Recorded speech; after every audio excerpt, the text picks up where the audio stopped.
जरा सोचिए, एक किसान जो हमेशा खेतों से मिट्टी से जुड़ा रहा, वो अचानक देश की सबसे बड़ी कुर्सी पर बैठ जाता है। नहीं नहीं, ये कोई फिल्मी कहानी नहीं है, ये हकीकत है भारत के 11वें प्रधानमंत्री एच डी देवेगौड़ा की। आज हम उनके इसी छोटे लेकिन बेहद अहम कार्यकाल की कहानी को समझेंगे। एक किसान प्रधानमंत्री बना। देखिए, ये सवाल सिर्फ एक हैरानी नहीं है, बल्कि ये सोचने पर मजबूर करता है कि क्या कोई भी किसी भी बैकग्राउंड से आकर देश का सबसे बड़ा पद संभाल सकता है। तो चलिए समझते हैं कि वो कौन सी परिस्थितियां थीं जिन्होंने एक एक्सीडेंटल प्राइम मिनिस्टर को जन्म दिया। आज की हमारी चर्चा इन 5 हिस्सों में बटी होगी। पहले, वो कैसे अप्रत्याशित रूप से प्रधानमंत्री बने। फिर, एक किसान होने के नाते उनका नेशनल एजेंडा क्या था। दुनिया के साथ भारत के रिश्तों को उन्होंने कैसे आगे बढ़ाया, भविष्य के लिए क्या नींव रखी, और आखिर में इस कहानी का अचानक अंत कैसे हो गया। तो चलिए चलते हैं साल 1996 के भारत में। माहौल में एक राजनीतिक अनिश्चितता थी। चुनाव हो चुके थे, लेकिन किसी को भी साफ बहुमत नहीं मिला था। ये गठबंधन की राजनीति का एक बड़ा ही पेचीदा शतरंज का खेल था, और इस खेल में एक ऐसे खिलाड़ी की एंट्री होने वाली थी जिसकी किसी को उम्मीद नहीं थी। तो हुआ ये कि इस राजनीतिक गुत्थी को सुलझाने के लिए कई क्षेत्रीय पार्टियां एक साथ आईं और उन्होंने बनाया यूनाइटेड फ्रंट। लेकिन सरकार बनाने का जादुई आंकड़ा उनके पास भी नहीं था। तब कांग्रेस ने एक बहुत ही दिलचस्प दांव खेला। सरकार में शामिल हुए बिना बाहर से समर्थन देने का वादा किया, और इसी नाजुक समझौते के बीच एक ऐसे नाम पर सबकी सहमति बनी जो सच में एक सरप्राइज था: एच डी देवेगौड़ा।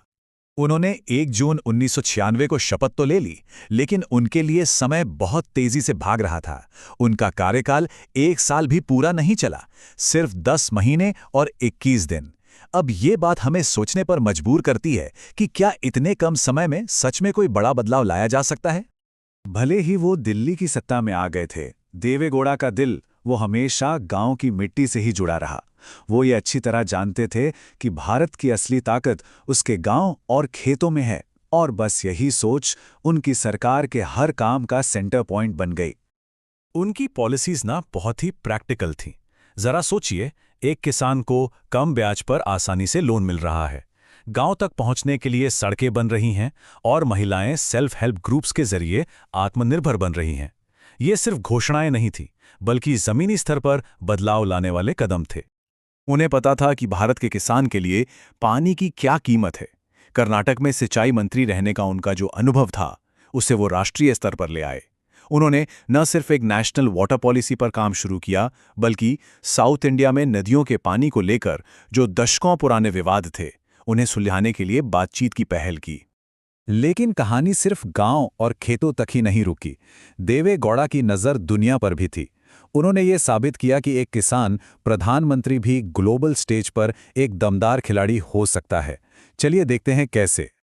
जहां कई लोगों को ये लग रहा था कि एक किसान प्रधानमंत्री इकोनॉमिक रिफॉर्म्स की रफ्तार धीमी कर देगा, देवेगौड़ा ने इसका ठीक उल्टा किया।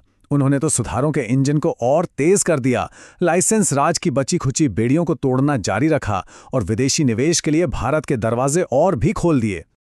फॉरेन पॉलिसी में उन्होंने लुक ईस्ट पॉलिसी को एक नई जान दी। ये सिर्फ एक नारा नहीं था, बल्कि सिंगापुर, मलेशिया और इंडोनेशिया जैसे तेजी से आगे बढ़ते देशों के साथ भारत के भविष्य को जोड़ने की एक सोची समझी रणनीति थी। और हां, ये सिर्फ पूर्व तक ही सीमित नहीं था। एक तरफ उन्होंने चीन जैसे बड़े पड़ोसी के साथ बॉर्डर के मुश्किल मसलों पर बातचीत को तेज किया, तो दूसरी तरफ अमेरिका के साथ इकोनॉमिक पार्टनरशिप को भी मजबूत किया। मतलब एक बहुत ही बैलेंस्ड और दूर की सोच वाली ग्लोबल स्ट्रैटेजी। एक अच्छे किसान की तरह देवेगौड़ा ये भी जानते थे कि आज जो बीज बोए जाएंगे, उनका फल कल मिलेगा। उनकी सरकार ने कुछ ऐसे ही बीज बोए, टेक्नोलॉजी, शिक्षा और स्वास्थ्य के क्षेत्र में, जो आने वाले सालों में भारत के विकास की बड़ी वजह बने। आज जब हम बेंगलुरु को भारत की सिलिकॉन वैली कहते हैं तो ये याद रखना जरूरी है कि उसकी नींव को मजबूत करने में देवेगौड़ा सरकार का एक बहुत बड़ा हाथ था। उन्होंने सॉफ्टवेयर टेक्नोलॉजी पार्क्स में पैसा लगाया और ऐसी नीतियां बनाई जिनसे भारत की आईटी क्रांति को पंख लग गए। शिक्षा की बात करें तो उन्होंने एक बहुत अहम निवेश किया। गांव के प्राइमरी स्कूलों को सुधारने के लिए 300 करोड़ रुपए का एक्स्ट्रा फंड। अब हो सकता है आज ये रकम छोटी लगे, लेकिन 1996 में ये एक बहुत बड़ी छलांग थी जो दिखाती थी कि सरकार की प्राथमिकता क्या है। जानते हैं, ये उन जड़ों की तरह था जिनसे बाद में बड़े बड़े पेड़ उगे। सर्व शिक्षा अभियान और प्रधानमंत्री ग्राम सड़क योजना जैसी जो बड़ी स्कीम्स हम आज जानते हैं, उनकी बुनियाद इन्हीं शुरुआती कदमों पर रखी गई थी। ये दिखाता है कि सही दिशा में उठाया गया एक छोटा कदम भी कितना मायने रखता है। ऐसा लग रहा था कि सब कुछ सही दिशा में जा रहा है, लेकिन फिर कहानी में एक अचानक मोड़ आया। राजनीति के समीकरण तेजी से बदले और एक विरासत जो बन रही थी वो अधूरी रह गई।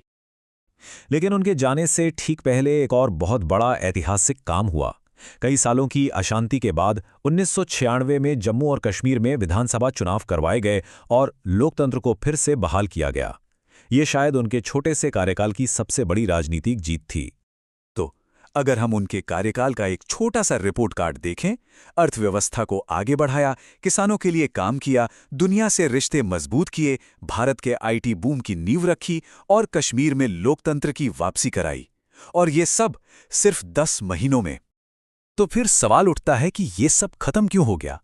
जवाब हमारे लोकतंत्र के एक बहुत ही सीधे साधे नियम में छिपा है।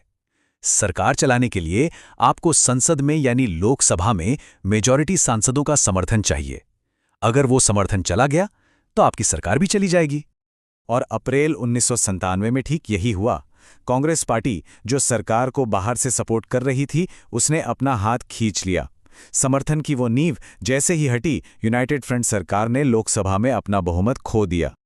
इसका नतीजा ये हुआ कि एच.डी. देवे गौड़ा को 21 अप्रैल 1997 को इस्तीफा देना पड़ा और प्रधानमंत्री के तौर पर उनका कार्यकाल वहीं समाप्त हो गया। तो हम उनकी विरासत को आखिर किस तरह याद रखें? क्या ये बस एक छोटे और अधूरे कार्यकाल की कहानी है, या ये इस बात का सबूत है कि अगर इरादे सही हों और नज़र दूर की हो तो कुछ महीने भी एक देश की दिशा बदलने के लिए काफ़ी हो सकते हैं? ये एक ऐसा सवाल है जो एच.डी. देवे गौड़ा की कहानी हमारे लिए छोड़ जाती है।